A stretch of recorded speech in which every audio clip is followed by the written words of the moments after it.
శ్రీమద్భగవద్గీత రెండవ అధ్యాయము సాంఖ్యయోగంలో 14వ శ్లోకం.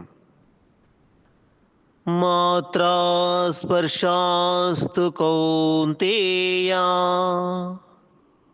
శీతోష్ణ సుఖ దుఃఖదాః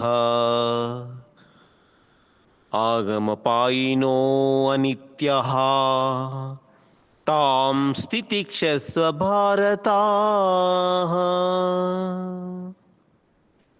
పరమాత్మ ఇలా చెప్తున్నాడు, ఓ కౌంతేయ, విషయేంద్రియ సంయోగం వలన శీతోష్ణములు సుఖదుఖాలు కలుగుచున్నవి. అవి ఉత్పత్తి వినాశశీలములు, అనిత్యములు కనుక భారత వాటిని సహింపుము, అంటే వాటిని పట్టించుకొనవద్దు అంటున్నాడు పరమాత్మ.